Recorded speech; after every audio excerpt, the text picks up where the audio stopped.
Hola, muy buena tarde. Los saluda la licenciada Alondra Plasencia, directora de Promoción y Difusión Cultural del Insigne Colegio Superior de Certificación SC en su programa Insigne Radio. Como todos los martes tenemos un gran invitado y el día de hoy nos acompaña la licenciada Carla Mendoza, que nos va a hablar de un tema sumamente interesante, pero sobre todo importante. Así que las y los invito a que no se despeguen de su pantalla. Antes de dar inicio, quiero compartirles lo siguiente. Si ustedes están interesados en una licenciatura, maestría o doctorado, el Insigne Colegio Superior de Certificación es su mejor opción. Contamos con 10 licenciaturas, 3 maestrías y 3 doctorados. La licenciatura en Derecho, Administración, Psicología, Pedagogía, Robótica, Contaduría, Locución, Sistemas Computacionales, Negocios Internacionales y Enseñanza del idioma inglés.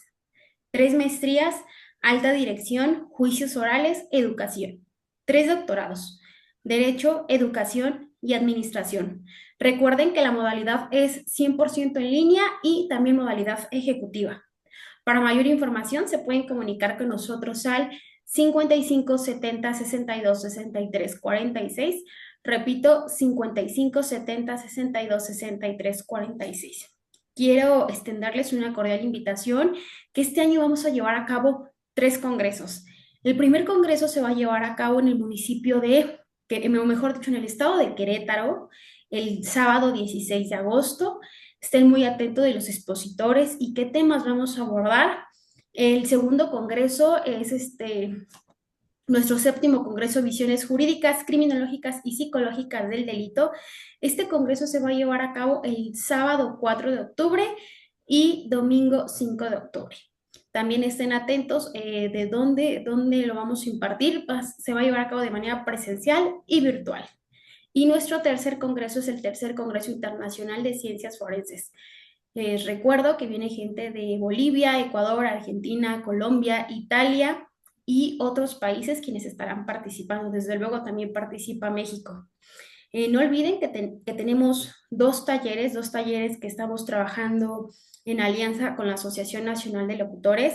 El primero es un taller de expresión oral y locución para principiantes. Recuerden que son 2 certificaciones, una por parte de Insigne y otra por parte de la Asociación Nacional de Locutores. Este taller es totalmente presencial. Y el segundo taller es expresión oral avanzada, certificación en locución, comunicación e imagen pública.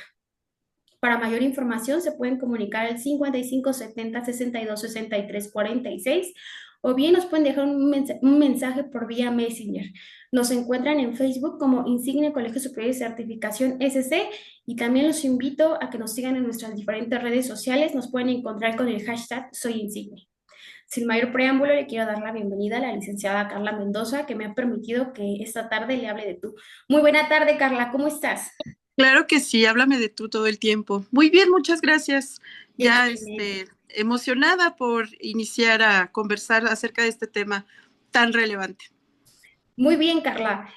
Pues como platicábamos antes de entrar al aire, no es la primera vez que nos acompañas aquí en tu programa Insigne Radio, ya habías tenido la oportunidad de participar, pero para las personas que no te conozcan, platícanos un poquito acerca de ti. ¿Quién es Carla? ¿A qué se dedica? ¿Qué te apasiona?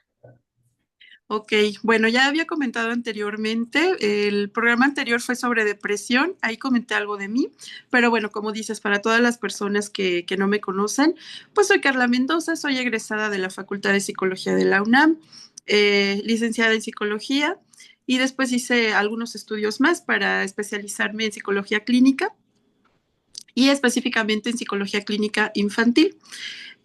También sobre psicoterapia psicoanalítica tengo formación, así que bueno, esta profesión no para jamás, hay que siempre estarse actualizando y formando en diferentes saberes.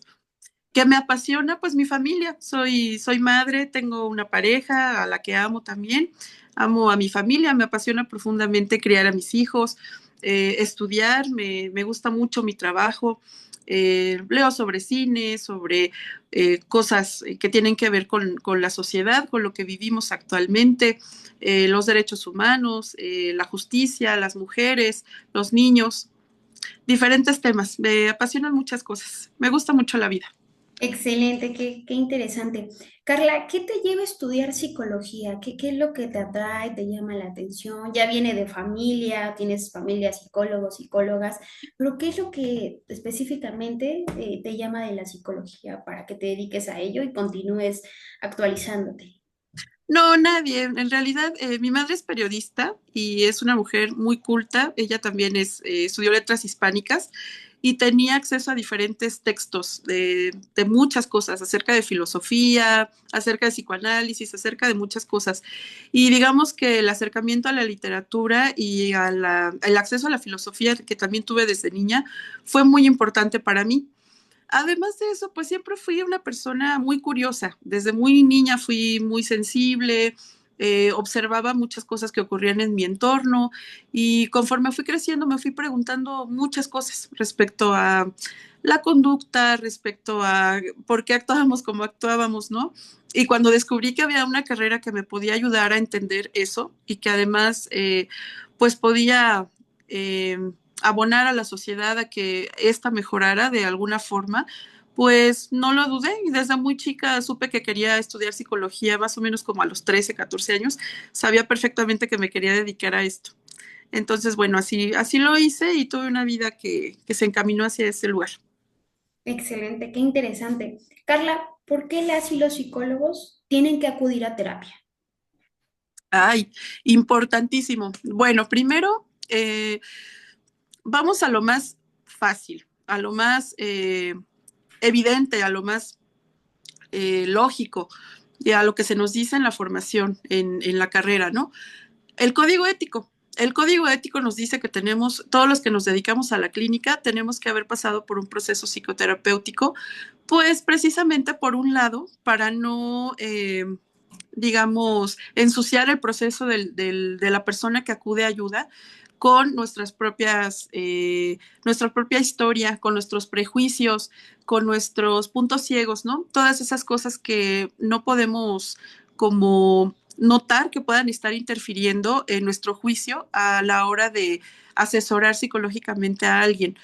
Eso por un lado. Y por otro lado, como es un valor, es una circunstancia que está muy poco valorada, pero la ética personal es algo fundamental, no solo en el quehacer laboral, sino también personal.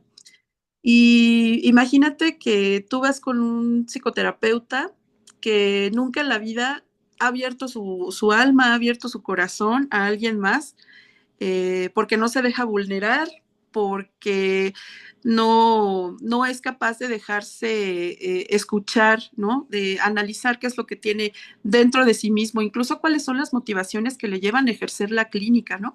Que son muy importantes conocerlas y que también, por supuesto, pueden como influir para bien o para mal en el proceso de la persona que acude contigo. Entonces, por eso a mí me parece muy importante. Primero, bueno, retomo, primero por la parte ética, legal, y segundo por la parte personal, en donde también es muy sano vivir la experiencia parecida a la que va a vivir la persona que se asesore contigo, ¿no? Porque así también vas a conocer de qué forma llevar un buen trabajo, por supuesto, con un buen profesional. Excelente, sí, totalmente de acuerdo, ¿no? La ética profesional es un requisito indispensable. Justo aquí en Insigne lo que se le solicita a las y los alumnos de psicología específicamente es que en séptimo u octavo cuatrimestre tomen terapia. ¿Cómo vas a ayudar a la otra persona si tú no te estás permitiendo que se te ayude? Entonces, Claro, es un requisito indispensable que las y los alumnos presenten ese comprobante de que están acudiendo a tomar terapia.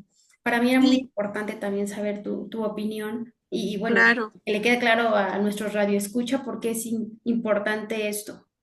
Sí, y además como persona que acude a psicoterapia tienes derecho a preguntar si tu terapeuta ya también acudió a proceso personal. Que bueno, por ejemplo, nosotros, psicoterapia psicoanalítica o psicoanálisis, son al menos 4 años de análisis y bueno, yo los tomé desde que terminé la carrera un poquito antes. Excelente. Muy interesante, Carla. Como bien mencionaba, tenemos un tema sumamente interesante, pero sobre todo importante. El día de hoy vamos a hablar sobre la prevención del abuso sexual pero justo antes de entrar al aire también me comentaba Carla que nos vamos a orientar específicamente en niños, el abuso sexual infantil. Yo comenzaría haciéndote esta primera pregunta. ¿Qué es el abuso sexual y dónde se da? El abuso sexual infantil, porque bueno, como bien dices, vamos a enfocarnos en esta parte de la población que es la más vulnerable. Es todo tocamiento o todo acercamiento inapropiado hacia un menor de edad. Este tocamiento puede venir de una persona de la misma edad. Esto es muy importante porque anteriormente, por lo menos hace 15 años, había legalmente como un rango de edad en donde se tenía que decir que, no sé, por ejemplo, el niño o niña abusada tenía que haber sido tocado inapropiadamente por alguien mayor al menos 3 años. Pero actualmente ya no es así. Actualmente, aunque sean dos niños de la misma edad, si uno de los dos está recibiendo un tocamiento que no es apropiado, que no es adecuado, que incluye tocar genitales, que incluye besar, que incluye hacer algún tipo de actividad que vaya en detrimento de su salud sexual, se considera abuso. Ese es el abuso sexual. ¿Y dónde se comete? Alondra, las cifras son alarmantes y bueno, hoy no me gustaría enfocarme en números, sino más bien en hechos. Pero puede pasar hasta en cualquier lugar. Puede pasar en tu casa, puede pasar en la fiesta familiar, puede pasar en la iglesia, puede pasar en la escuela, puede pasar en absolutamente cualquier lugar que tú te imagines. Por supuesto, más adelante vamos a ver como cuáles son las condiciones que favorecen más este tipo de circunstancias, pero tú me dices dónde se da, en cualquier lugar puede ser. Perfecto. Carla, ¿quiénes son los más vulnerables? ¿Los niños o las niñas o es igual en ambos casos? Ambos, Alondra, ambos. Se dice que hay un prejuicio que tiene que ver con el machismo también, en donde se dice que a los niños esto no les pasa. Se dice que a los niños varones, ¿no? Esto no les ocurre, pero resulta ser una mentira gigantesca. Tanto a niñas como a niños es igualmente riesgoso desprotegerlos en el sentido afectivo y en el sentido contextual, Ok, y puede favorecer a un abuso. Ujú. muy bien. ¿Cómo prevenir el abuso sexual? ¿Cómo prevenirlo? Ok, bueno, para poder hablar de una prevención de algo a lo que cualquier niño, escúchenme bien, cualquier niño y niña pueden estar vulnerables, es importante que aprendamos que hay ciertas circunstancias que se tienen que dar para que esto ocurra. Es muy triste tener que poner en manos de la víctima o de la potencial víctima esta facultad de poderse defender, de poderse proteger ante algo que en primer lugar no debería estar pasando. Nadie tendría que estar abusando de las niñas o de los niños, nadie tendría por qué tocarlos inadecuadamente, porque es como decir, a ver, dime cuáles podrían ser las cosas que nos hacen prevenir el secuestro o cuáles son esas cosas que nos ayudan a prevenir cualquier delito, el que tú te imagines, ¿no? Porque es entonces poner en manos de la víctima como la responsabilidad de lo que le pase. Sin embargo, bueno, a pesar de que podamos reflexionar en ese sentido, sí hay cosas que desgraciadamente pues se pueden hacer para prevenir, y digo desgraciadamente porque sí hay muchas cosas que en las manos de las víctimas está a hacer para evitar que eso pase. Pero bueno, primero que nada hay que entender que el abuso sexual no se da, Londra, así directamente. El abuso sexual infantil pasa por diferentes etapas. Y voy a hablar específicamente de qué es lo que hacen los adultos y las adultas, porque hay mujeres agresoras también. Sin embargo, bueno, sí, allí sí las cifras tienden a decirnos que los hombres son los que agreden mayormente a los pequeños y las pequeñas, ¿no? Entonces, bueno, hay como varias etapas que tienen que ocurrir. La primera de ellas es la seducción. Estas personas que tienden a abusar de los niños, que son pedófilos o pederastas, eh, son personas que por lo regular son muy cercanos a los pequeños. Pueden ser sus maestros, sus maestras, pueden ser sus tíos, sus abuelos, sus primos, sus hermanos. De hecho, la última cifra que revisé decía que el 66.8% de los abusos sexuales se da por parte de un familiar. Wow. Y actualmente México ocupa el primer lugar en abuso sexual infantil a nivel mundial. Y hace unas semanas revisé unas cifras que andan circulando por las redes acerca del embarazo infantil. Fíjate cómo lo llaman embarazo infantil, cuando realmente lo que está ocurriendo es violación hacia las pequeñas, ¿no? Niñas de 10 años, la pequeña que parió en 2024, la pequeña más chica, digamos, que parió, tenía 9 años. Una niña, definitivamente una niña que va a Una niña, educar a otra niña. exacto. Una niña de 9 años, después de ahí se fueron las cifras a los 10, 11, 12, ¿no? Y es aquí donde te preguntas, bueno, ¿qué está pasando en la familia o qué está pasando en el entorno de estas pequeñas para que esto favorezca, ¿no? Para que esto ocurra. Pues bueno, retomo entonces. El abuso sexual infantil se da por las personas cercanas y ocurre en diferentes etapas. La primera de ellas es la seducción. La seducción, ¿en qué consiste? Estas personas son muy hábiles, como regularmente son cercanas a los pequeños que agreden, saben que les gusta jugar, saben qué muñequitos les agrada, saben las actividades que más o menos podrían atraerles y entonces se acercan de una manera sigilosa a veces y a veces no, a veces es enfrente de los propios cuidadores. Eh, y bueno, una vez que el niño toma la confianza, el niño o la niña toma confianza hacia el agresor, ocurre la segunda etapa, que es la interacción de abuso. Ya jugué contigo, ya viste que nos caemos bien, que soy bien simpática, bien simpático, y ahora sí, entonces empiezo a tener una interacción inadecuada contigo, ¿no? Las formas en que los abusadores abusan más de los pequeños es a través de contacto genital o boca con genitales, besos, exposición de pornografía también o utilización de los niños para hacer material pornográfico también. Una vez que eso termina y que puede ocurrir durante mucho tiempo, yo tuve una analizante que estuvo conmigo hace muchos años, en donde vivió como más de 12 años abuso por parte de su padrastro. Entonces, esto puede ocurrir durante muchos años, ¿no? Y viene algo muy importante que es el secreto. El abusador constantemente chantajea, puede pedir a modo de juego, oye, no digas esto, no digas lo que acabamos de hacer, porque entonces tus padres se van a morir o los voy a matar. O te puede pasar algo muy malo. No te van a creer, aquí te van a echar la culpa a ti porque lo que estás haciendo está mal, pero tú accediste. Así que, por favor, guarda silencio, ¿ok? Cuando a veces los niños cobran cierta confianza, se cansan, se sienten muy lastimados o crecen, o, no sé, pueden pasar muchísimas circunstancias que favorezcan a que el niño hable acerca de lo que está pasando, el niño o la niña. Viene lo que se llama divulgación, que es cuando el niño ya no soporta lo que está viviendo, el niño comparte qué es lo que le está pasando.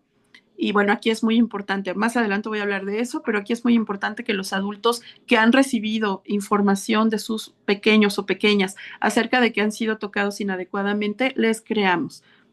Insisto, retomaré en unos minutos, pero bueno, y cuando pasa esta situación, viene entonces la represión o la retractación. ¿Esto en qué consiste, Alondra?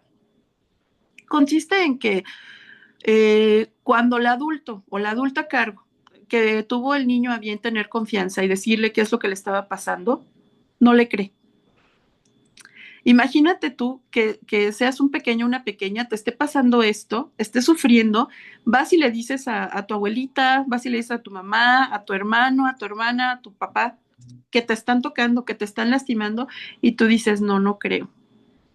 No te creo, eres un niño muy fantasioso o una niña muy mentirosa. No creo que esté pasando eso. ¿Cómo es posible que digas que tu abuelito te está haciendo eso? Si él te quiere mucho, si yo veo cómo te cuida. A mí nunca me hizo eso. yo crecí con ese abuelo o esa abuela y nunca me hicieron eso, ¿no?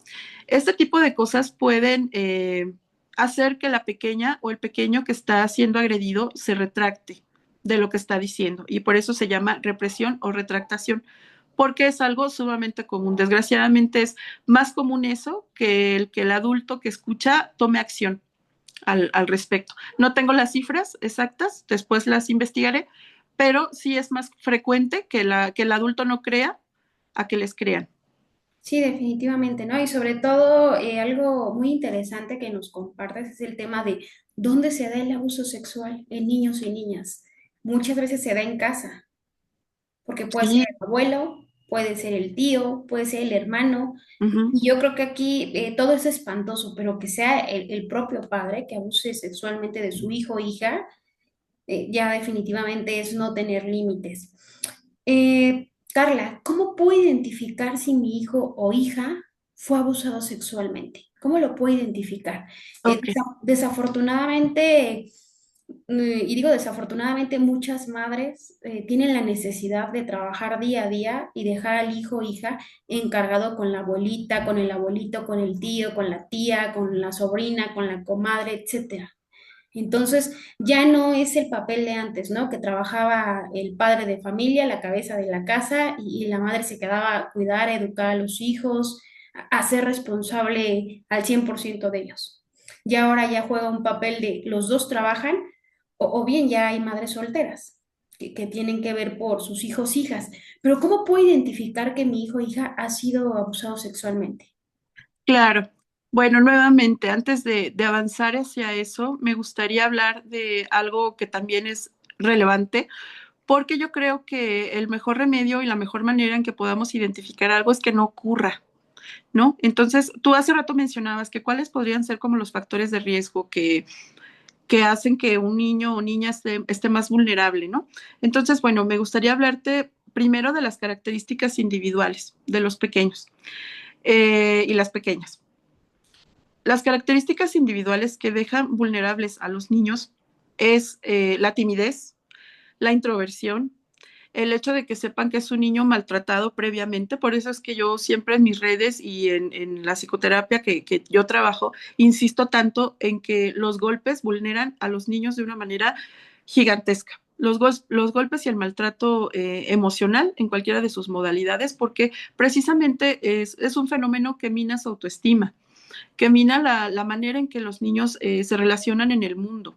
Entonces, si en casa golpeamos, si en casa criticamos, si en casa amenazamos, chantajeamos, no damos un espacio afectivo y seguro emocionalmente, los niños y las niñas que viven esto pueden estar siendo víctimas de otras personas fuera de su casa también, ¿no? Precisamente porque es el niño al que no se le va a creer, porque es el niño el que no tiene autoestima, porque es el niño que al que se le lastima no va a hablar, ¿ok? Entonces, bueno, eso es una característica individual importante que hay que reconocer. En segundo lugar están las condiciones familiares. ¿Cuáles podrían ser esas condiciones familiares?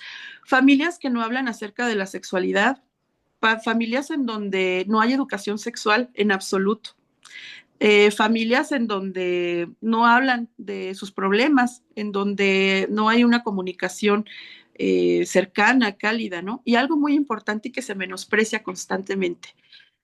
Importantísimo acariciar a los niños de una manera afectuosa, Alondra, porque además de que eso genera un vínculo sano con los cuidadores y segregamos hormonas de la felicidad, etcétera, ¿no?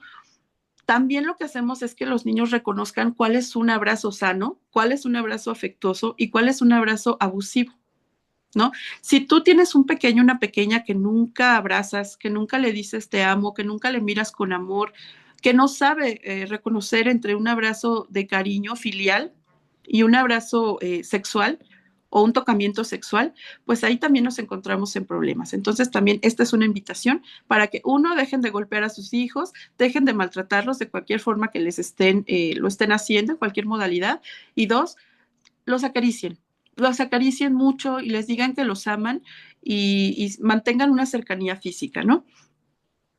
Y bueno, en tercer lugar, otro factor de riesgo, digamos, o de vulnerabilidad es la parte social, en donde, por ejemplo, se ha visto que comunidades en donde hay espacios donde se ejerce la explotación sexual, mujeres que son explotadas sexualmente y que viven de esa explotación, o en donde se consumen sustancias adictivas también, o en la propia casa hay algún consumidor de sustancias de alcohol, lo que sea, estos que traen a sus amigos a beber a la casa o a los familiares con alcoholismo, lo que sea en las fiestas familiares, es muy frecuente que ocurra esto. De verdad es impresionante la forma en que muchas veces metemos gente a nuestra propia casa y somos nosotros y nosotros los cuidadores quienes estamos llevando a la boca del lobo a nuestros hijos, ¿no? Porque estamos llevando sin querer a los agresores cerca de nuestros hijos. Entonces, bien importante que eso ocurra. Si nosotros, por ejemplo, pensamos en, bueno, ya las personas que me están escuchando, ¿no? Están reflexionando acerca de cuál es la interacción con sus hijos, de cuál es la relación que llevan con ellos. Bueno, entonces esto va a facilitar que el niño, ahora sí, tu pregunta, ¿cómo prevenirlo? ¿No? Ya darles un entorno seguro, eh, procurar que en la casa se hablen cosas acerca de sexualidad, que no sea un tabú, que no sea algo malo, que los niños y las niñas tengan plena confianza de sus cuidadores, eso ya es prevenir, ¿no? Pero digamos que hay cosas más específicas que dicen los expertos y me gustaría señalar alguna de ellas si el tiempo nos da todavía. ¿Está bien? Claro, adelante, Carla, por Sí, favor. ok. Bueno, primero que nada, esto que yo llamé mi cuerpo es mío, ¿no? ¿Qué es esto? Que los niños y las niñas sepan que su cuerpo les pertenece, que su cuerpo no puede ser tocado de una manera ni adecuada ni inadecuada si ellos no lo desean. ¿Ok? Nada de saluda a tu tío, saluda a tu tía, dale un abrazo. Si el pequeño o la pequeña se está resistiendo a interactuar físicamente con algún adulto, el que sea, por más que su mamá o su papá les diga, por favor no lo obliguen, ¿ok? Porque es su cuerpo y él y ella tendrían la facultad de decidir quién se le acerca y quién no. ¿Ok? Entonces, por favor, recuerden, el cuerpo de sus pequeños es de sus pequeños. Por más que ustedes lo hayan parido o la hayan parido, los niños son de sí mismos. Y a nosotros los cuidadores nos toca eso, cuidarlos, protegerlos. ¿Ok? Otra cosa, bueno, ya hablé de esto, la cercanía física, el cariño, comunicación afectiva y efectiva entre los padres y los cuidadores, enseñarles que no deben haber secretos, que hay algunos secretos que se pueden guardar inocentes, como, híjole, a ver, hija, vamos a pasar a comprar un chocolate y nos lo vamos a comer y no le vamos a decir a tu hermano porque le acaban de arreglar los dientes y pues él no debe comer eso, ¿no? Ese tipo de secretos, claro que son aceptables, ¿no? O chin, me comí el dulce que me dijeron que no, o la galleta que no, y no lo voy a decir. Ok, eso también es un secreto aceptable. Pero, ¿qué pasa si alguien te dice, vamos a jugar a esto y no le digas a tus papás porque es secreto entre nosotros? Soy tu tía, soy tu tío. No les digas, ¿me quieres? Bueno, pues entonces no les digas porque es un secreto entre los dos. ¿Ok? Ese tipo de secretos son los que no deben haber. Y tenemos que enseñarle a nuestros hijos así, sin vergüenza, sin nada de pena, que hay personas que los pueden lastimar y que ningún secreto que lo pueda lastimar debe ser guardado. ¿Ok? Claro. Y por último, y me parece también muy importante, que la familia y los amigos cercanos a los pequeños y las pequeñas pueden lastimarlos. ¿Sí? Muchas veces se piensa que porque tienen cercanía, el padrino, el tío, no los puede lastimar, porque ¿cómo? Es impensable, ¿no? Si es mi propia sobrina, si es mi propia hija, mi propia hermana, mi papá, ¿cómo es posible que haya agredido a mi hijo o a mi hija? ¿Ok? Entonces, muy importante tener conciencia de que la familia también puede lastimar y que cuando eso ocurra, vamos a estar para ayudarles. Efectivamente, un tema también muy interesante, importante que es mencionar es el tema de cómo los padres de familia les enseñan a sus hijos e hijas a hablarle a sus genitales. Por ejemplo, ¿no? A veces no puedes identificar lo que el niño te está comunicando, transmitiendo, porque crece o lo educas mencionándole cosas que no son. Por ejemplo, en las niñas, es tu mariposita, no sé. En los niños ¿cómo se le llama? Es tu pajarito. Y si un niño viene y te dice, oye, mamá, me tocaron mi mariposita, no le vas a entender qué es lo que está transmitiendo, ¿no? Ujú. Como bien mencionabas, el tabú en varias familias en la actualidad, que hablar de educación sexual con sus hijos, hijas, por ser tan pequeños, tienen el pensamiento de, no, es que probablemente lo estoy incitando a que me pregunte otras cosas que no voy a poder responder, o a Mm. que quiera tener una vida activa sexual muy joven, o a que me haga abuelita, abuelito muy joven, entonces vamos a hablarlo de diferente manera. Así es, Alondra. Muy importante esto que señalas porque es justo todo lo contrario. Está demostrado en los países de más, digamos, desarrollo social y cultural. Por ejemplo, Finlandia, que es el que se me viene a la mente ahorita. Finlandia, Alemania, Holanda, son países que tienen educación sexual en sus libros de texto desde que los niños están en preescolar. O sea, saben las niñas y los niños de Bélgica, de Holanda, de Noruega, ¿no? Que la vulva se llama vulva y que el pene es el pene.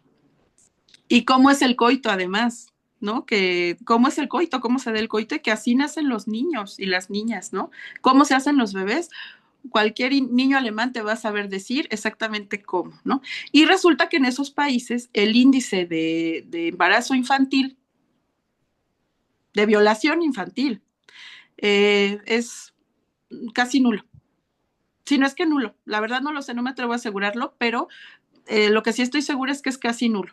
Y lo que estoy sí segura también es que en Latinoamérica esto va cada vez más en aumento.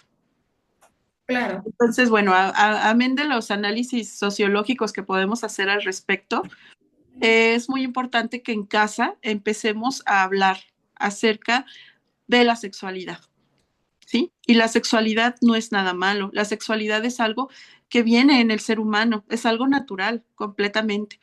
Y entre más educados estén nuestros hijos y nuestras hijas, más prevenimos que ellos puedan ser víctimas, primero, de abuso sexual y segundo, que tengan un embarazo a temprana edad. Entonces, muy importante lo que señalas.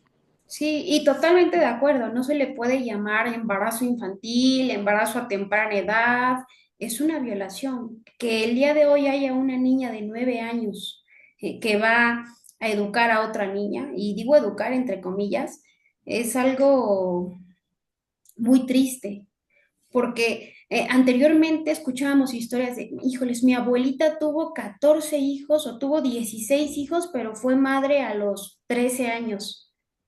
Y realmente fue madre porque quiso, porque a los 13 años un niño o niña, ¿qué va a saber de educar a otro niño? ¿Qué va a saber de sexualidad, de responsabilidades? Estoy totalmente de acuerdo que las y los niños deben de vivir sus etapas, cada una de sus etapas. Qué mejor los padres, las madres, sean esa guía para poder orientar a sus hijos y no pasen por estos temas tan desafortunados como el abuso sexual.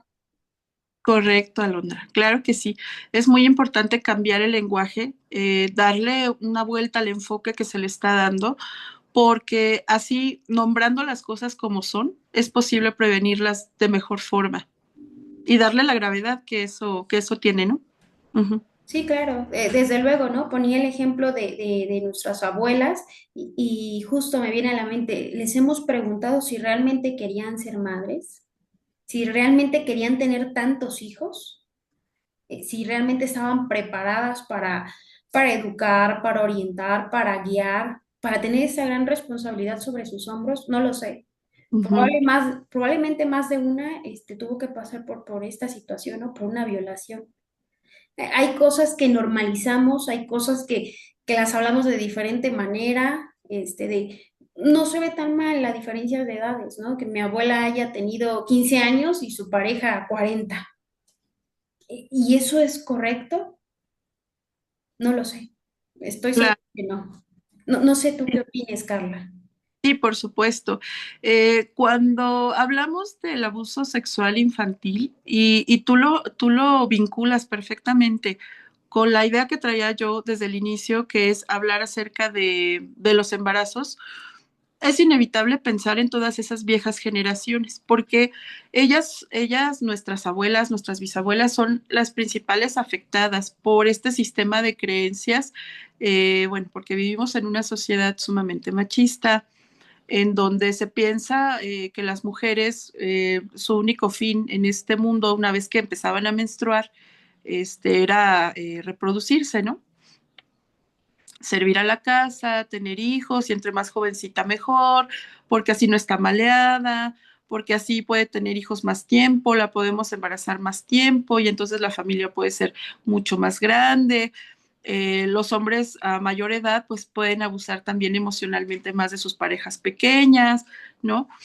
Y estas terribles y cruentas realidades que vivimos las mujeres, no nada más en México, sino en otros países, en otras latitudes, eh, resultan por el sistema de creencias, ¿no? Insisto, en esta cuestión de cosificarnos, de pensar que las mujeres somos propiedad de alguien, ya sea de nuestros padres o de nuestros esposos, una vez que salimos de casa, ¿no? Y no importa que sean unas niñas, no importa que sean unas pequeñas, ¿no? Ya están menstruando, ya tienen características sexuales secundarias, es decir, el cuerpo de mujer, de adolescente. Entonces es posible ya embarazarla y que pueda tener hijos, ¿no? Y entre antes, mejor. Sí, Entonces es terrible, ¿no? Actualmente, bueno, se ha avanzado en ese tema y por eso es que es importante insistir en que dejemos de hablar de embarazos infantiles, dejemos de hablar de embarazo a temprana edad, justo como señalas, ¿no? Sino más bien hablemos de violación infantil. justo, totalmente. No, y también mencionabas el tema de la religión, otro tema tristemente, ¿no? Donde hemos visto, hay libros incluso de sacerdotes que se dedican a este tema, ¿no? La pedofilia, abusar sexualmente de niños, porque justo en el papel donde ellos se encuentran y donde los niños se encuentran más vulnerables, es algo impensable para los padres de familia de que un niño o una niña haya sido abusado sexualmente por manos de un sacerdote que lo tenemos como el ser más intachable, supremo. Eso es algo tristemente, ¿no? Sí, y bueno, para confirmar este fenómeno del que tú nos estás hablando ahora, basta revisar en cualquier buscador, tú busca abuso sexual de niños por parte de sacerdotes y te sale una cantidad de notas de información aquí mismo en México, ¿no? Hay muchísimos datos al respecto. No voy a entrar en eso porque es un tema que me enoja bastante y que bueno, si a ustedes les interesa, amable auditorio, pueden buscar en cualquier buscador en Google, métanse y busquen, ¿no? Sacerdotes importantes de México que han sido pederastas o que han agredido niños. Y les va a salir ahí un montón de cosas que tienen que ver con esto, ¿no? Eso y que además los valores religiosos, ahora que lo mencionas, los valores religiosos también nos remiten a esa otra parte, ¿no? Esa educación judeocristiana en donde el cuerpo es pecado, en donde el sexo es malo, en donde el placer es malo, ¿no? Las mujeres no debemos sentir placer, tenemos que obedecer ciegamente a nuestros padres o nuestros mayores, ¿no? En el caso de los niños. Y entonces, ¿qué pasa, no? Si yo soy niño y fui educada en esta fe cristiana o católica, ¿no? En donde debo obedecer a ultranza a mi padre, a mi abuelo, ¿no? Y me está pidiendo que lo toque y me está pidiendo que le haga cosas o me está pidiendo que me calle, pues claro, lo voy a hacer porque pues así me educaron, ¿no? Eso es lo que tengo que hacer. Y las mujeres también, ¿no? Se supone que, bueno, una vez que me caso con mi esposo, somos uno solo, somos carne y somos sangre, ¿no? Somos un mismo cuerpo y entonces él tiene derecho a hacer lo que quiera conmigo, incluida mi sexualidad, ¿no? Y eso también incluye a los hijos. Es muy grande el número de mujeres que no denuncian al padre de sus hijos cuando los ha abusado, pues porque es su padre. Claro. porque él tiene derecho a hacer lo que quiera con sus hijos, ¿no? Incluido este tipo de cosas. Que bueno, eso tiene ya que ver con otras cosas como el síndrome de Estocolmo y bueno, amplísimo este tema, amplísimo y tristísimo, por donde se le Efectivamente. mire. Efectivamente, querida Carla. Pues el tiempo es siempre nuestro peor enemigo. Ya estamos por salir del aire, pero no me quiero despedir sin antes nos compartas un último mensaje de esta charla que hemos tenido. Claro, muchas gracias. Bueno, si tú, amiga, amigo, que me estás escuchando, conoces a alguien que se acercó a ti y te confió que ha sido abusada o que ha sido abusado, no importa la edad que tenga, recuerda que la persona que te lo está confesando es esa niña o ese niño que fue abusado. Cuando te lo dijo, tenía esa edad en la que le pasó. Entonces, bueno, es en el caso de adultos. Y cuando hay un niño que se acerca contigo a decirte que ha sido agredida o agredido, toma aire porque no es sencillo, porque muchas veces esos niños que se acercan a ti, recuerda que eres la única persona en la que confía, por eso te lo dice. Y te voy a dar una recomendación, aplicar las 3 Cs. C de casa, así. La primera es confiar. Confía en lo que te está diciendo, por favor. No regaños, no críticas, escúchalo nada más. Por eso te digo, toma aire, porque no es sencillo recibir la confesión de alguien que ha sido agredido, sobre todo si es pequeño o pequeña. La segunda C es creerles, ¿ok? Es casi imposible que un niño pequeño eh, invente este tipo de cosas. No es sencillo vivirlo y mucho menos confesarlo a alguien más porque es algo que genera mucha culpa. ¿Ok? Entonces, bueno, retomo. Primera C, confiar. La segunda C, creer. Y la tercera, comunicar.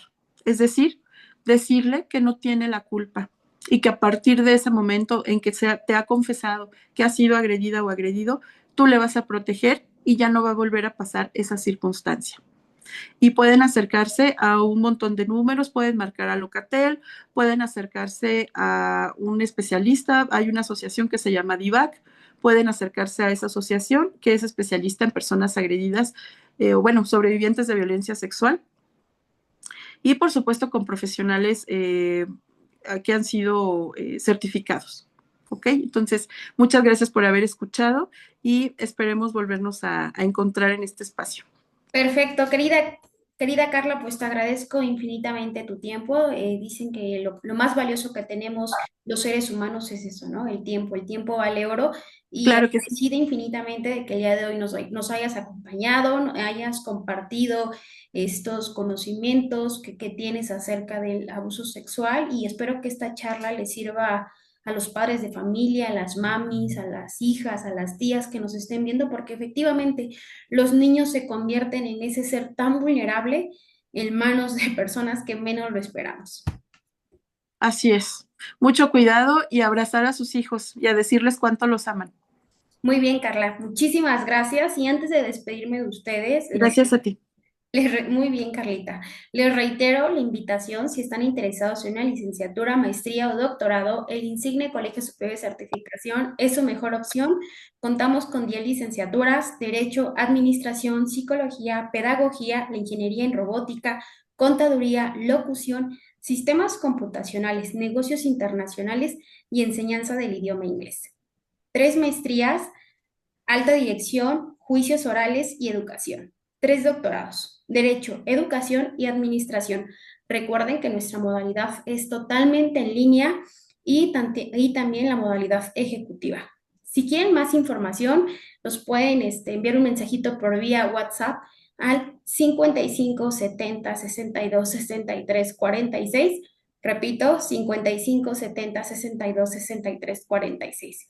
Les hago una cordial invitación a nuestro próximo desayuno, sesión de la Insignia Barra Internacional de Profesionistas, el cual se va a llevar a cabo el sábado 19 de julio en Cámara de Comercio. Están cordialmente invitados, invitadas. Y bueno, como bien les mencionaba, tenemos este año 3 congresos en puerta. El primer congreso se va a llevar a cabo en Querétaro. Este congreso se denomina Congreso de Actualización e Investigación Victimológica. El segundo congreso se va a llevar a cabo en el mes de octubre, 4 y 5 de octubre. Es nuestro séptimo congreso Visiones Jurídicas, Criminológicas y Psicológicas del Delito. Y nuestro tercer congreso es nuestro Congreso Internacional de Ciencias Forenses. El primero se llevó a cabo en Argentina, el segundo en Ecuador y en esta ocasión se va a llevar a cabo en México. Desde luego va a patrocinar el Insignio Colegio Superior de Certificación. También tenemos unos talleres muy interesantes. El primero es un taller de expresión oral y locución para principiantes. Recuerden que cuentan con doble certificación por parte de la Asociación Nacional de Locutores y por parte de Insigne. Este taller es totalmente presencial y el segundo es expresión oral avanzada, certificación en locución, comunicación e imagen pública. No olviden seguirnos en nuestras diferentes redes sociales, Facebook, Twitter, LinkedIn, TikTok. Suscríbanse al canal de YouTube. Nos pueden encontrar con el hashtag Soy Insigne. Los miércoles estamos impartiendo un taller de paidografología. Quien lo está impartiendo es la doctora Daniela Tapia, de nacionalidad argentina. Es totalmente virtual, de las 19:30 horas a las 21:30 horas. Y pues tenemos más actividades académicas, así que las y los invito a que nos sigan por Facebook. Muchísimas gracias, Carla, infinitamente agradecida por tu participación y con nuestro radio escucha. Gracias a ti, hasta pronto. Hasta pronto, muy buena tarde para todos. Nos vemos el próximo martes en su programa Insignia Radio. Buena tarde. Bye.